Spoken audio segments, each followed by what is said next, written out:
Hello 10th class students, hope you are good. I think you are preparing well for your board examinations. We have given first language Telugu and Hindi tips in the last two videos.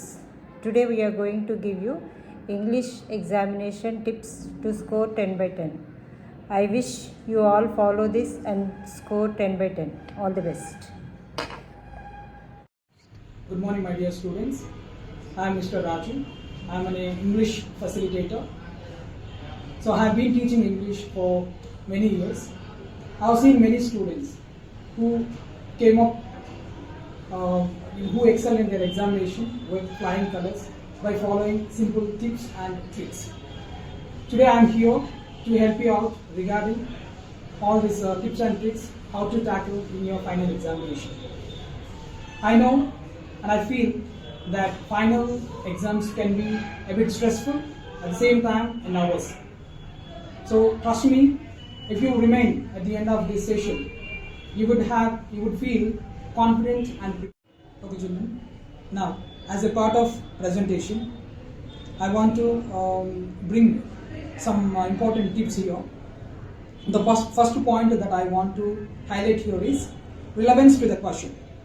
Now, most of our children, they just read the question once and they try to find out the main word in the question and they try to look out for the same word from the comprehension passage and they start writing from that particular word till the end of the paragraph.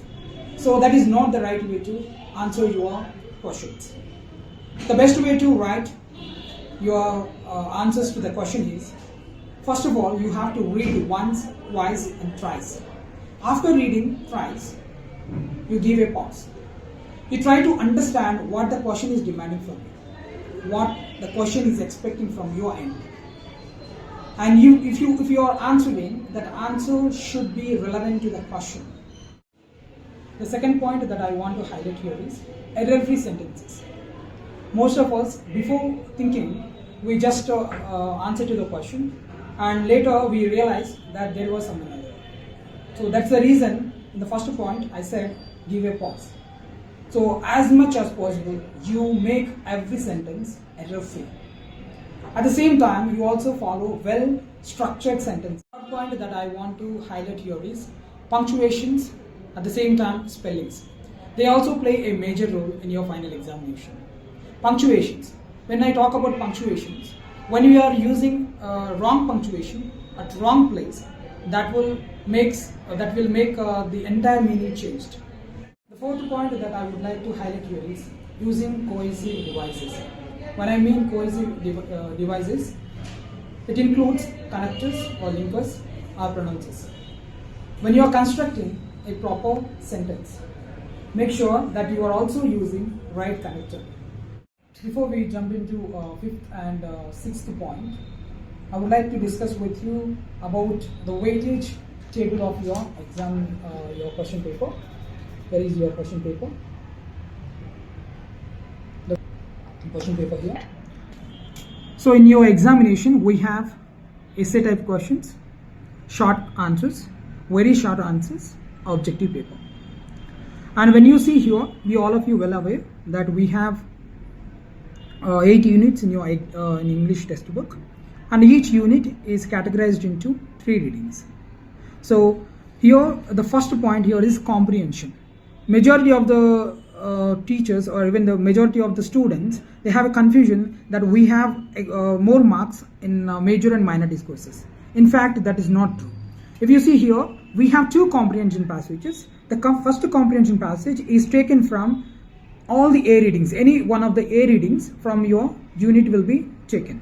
Whereas second comprehension, it will be taken either from B or C reading. Since it is a comprehension passages, we can skip out all the poems that is been given in your textbook. So I want to tell you only one thing, that whatever the units we have, like a poems, like Abandon, Another Woman, Once Upon a Time, all those poems can be avoided in terms of this comprehension passage.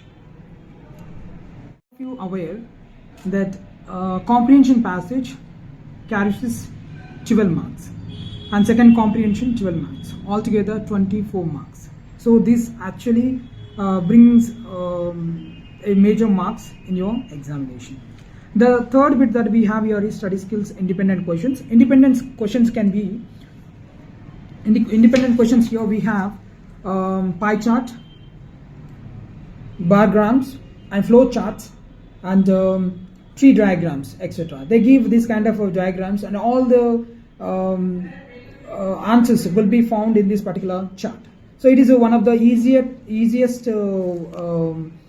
bit where you can easily score 8 marks. Fourth bit that I would like to highlight here is transformation of sentences. When I say transformation of sentences, this includes grammar as well as vocabulary. So this grammar and vocabulary, if you see here, we have certain important grammar topics in your 10th class examination, and they take all this grammar and vocabulary from the standard 6th to 10th. See, I have highlighted altogether 22 grammar topics that needs to be focused on to get 8 marks in your examination. Yes. Come to the fifth bit. As I promised you in the beginning, I will discuss the fifth point here. So the fifth point includes this fifth bit. It is major discourses. When we talk about major discourses, it has its own design, layout. We need to follow. In this major discourse, you will be given an option. In your option, if you see carefully here, we have a group A and group B. If you open the page number in your textbook, on the page number 258, you are given all major discourses and minor discourses into 2 columns. The first column in major discourses is categorized as group 1, and second one is group B. In group 1, we have narration or narrative, conversation, description, drama or play, interview and choreography. Among these 6 questions, there will be one of the major discourse in your final examination. As an option, second option will be given from the group B. In group B category, we have biography, essay, letter, report writing or else news report and speech. And when you while writing this particular, when you are attempting this particular questions, we need to follow the design and layout, appropriate layout and appropriate design. That would fetch you better marks in your examinations. Sixth point that I want to highlight here is brevity. When I say brevity, it describes about minor discourses. Even minor discourses also are divided into group A and group B. Here options are not given, so you need to attempt both questions, and each question carries 5 marks, and together we have 10 marks. If you see on the same page number 258, we have again this one also divided into 2 categories. One is group A and group B. Here we have a message, notice, diary entry in under group A, and group B we have poster, invitation and profile.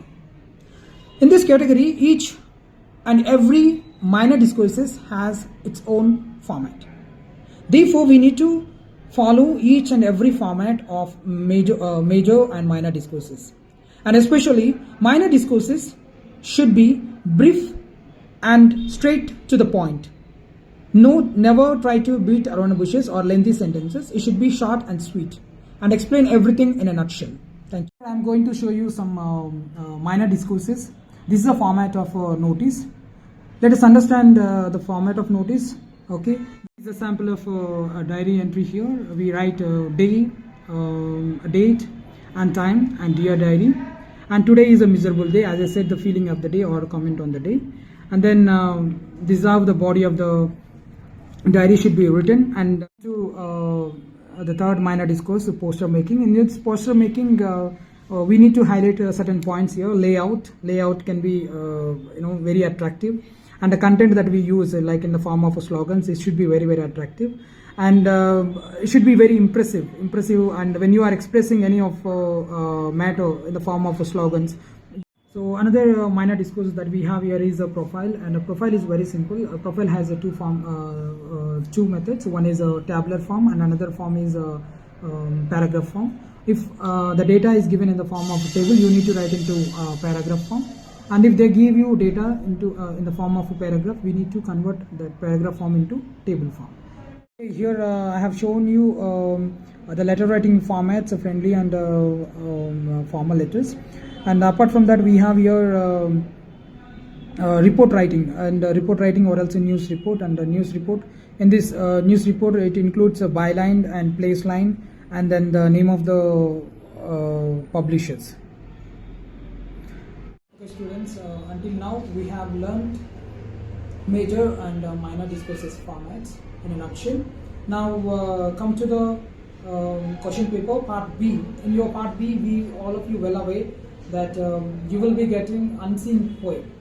When it comes to comprehension passages of part A, we have two comprehension passages, as well as part B, we have an unseen poem. And when you are answering to these particular bits, part A, comprehension passage 1 and comprehension passage 2, as well as part B, unseen poem. So we need to, rather than directly reading the passage or reading the poem, I would suggest all of you to read the questions first. To read the question first, and what the question is trying to highlight and what the question is demanding from you. After reading the questions, then you jump into reading of the passage or unseen poem, so that you will get to know where the particular answer lies. That's how you can easily identify the answer, and you can attempt your question, and that will fulfill the needs of the question. And this is how you can get better score in comprehension passages and unseen poem. Whereas the bit number 26, question number 22, okay, in the part B, we have second bit here, editing part. It is one of the major area where most of the students commit a lot of errors. The best way to identify the errors here is, I have already highlighted certain grammar topics before. You try to learn all those grammar topics, and that would be helpful to you, not only to not only to complete your grammar and vocabulary area, it also helpful to you to complete or to find out the errors in your editing part. In editing part, the first thing that you need to do here is you have to identify the tense of the passage that is being given. If you understand the tense, you will be able to identify the errors. And in this editing, we have certain areas that needs to be covered. First of all, tense. First we need to identify the tense. After the tense, we need to also check the spellings of the letters, spellings of the words that is being given in your passage. Then if it is used appropriate linkers or not, conjunction part. And then we have your jumbling words. At times they jumble words, okay, jumbling words need to be focused on. And then we have another major area, that is omission. They will omit out one of the word, and that needs to be identified. And then we have another major area in editing parties. They give the correct sentence, yet they will ask you to identify the error.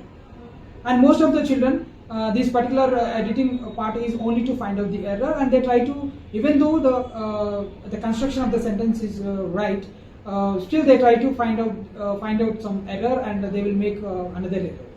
So it is better not to